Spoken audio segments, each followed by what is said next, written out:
चे तू ही तो औलाद बख्शे, तू ही धीअर ॾींदो आ, तू ही पुत्र बख्शींदो आ, तू ही तो हर ग़ैब जाने, तू ही तो हर ग़ैब जाने, तोखां कुछ भी नाहे लिकल, तुंहिंजे अॻियां आहे खुलल।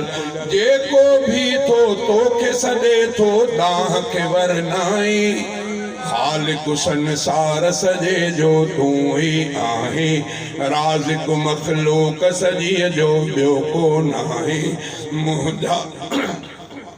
मुंहिंजा ख़ुदा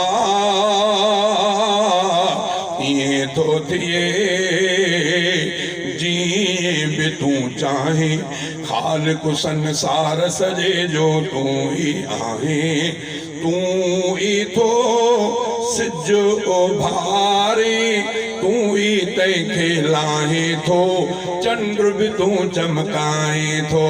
तू ही थो सिज उभारे, तू ही तंहिंखे लाहे थो, चंड बि तूं चमकाए थो। ख़ल्क़ियो तो आकाश आहे, ख़ल्क़ी तो ही आहे ज़मीं, तू आ रब्बुल आलमीन। तो जहिड़ी ॿियो कंहिंखे न आहे ताक़त रब साईं, ख़ालिक़ संसार सॼे जो तू ही आहे, राज़िक़ मख़लूक़ सॼीअ जो ॿियो को नाहे। मुंहिंजा ख़ुदा ईअं थो थिए जीअं बि तूं चाहे, तुंहिंजी था साराह ॻाइनि, जीत पखी हैवान सभई, देव परियूं इंसान सभई। अञा रात जो हिस्सो गुज़रियो ई नाहे त कंहिं आवाज़ कंहिं वण तो ॿुधो त कहिड़े पखीअ जो आवाज़ थो अचे, उहो पंहिंजे अंदाज़ में पंहिंजे रब जो ज़िक्र थो करे। असां सुता पिया आहियूं, निंड मुंहिंजो जाग थी वञे त कंहिं पखीअ जो ॿोलण जो आवाज़ थो अचे, अञा असुर थो थिए, हेॾे अञा बांगूं थियूं हलनि पियूं त होॾे ईअं पखियुनि में चिड़ाट लॻा पिया आहिनि, इहे पंहिंजे अंदाज़ में पंहिंजे रब जो ज़िक्र था कनि।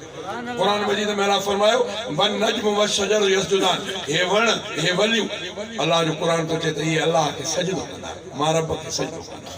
बस इंसान गाफ़िल आहे, उहा जुदारी ॻाल्हि आहे, पर क़ुरान चई छॾियो आहे इहा सॼी शइ, सॼी पूरी मख़लूक़ अल्लाह जे ॾाढो सजदे में।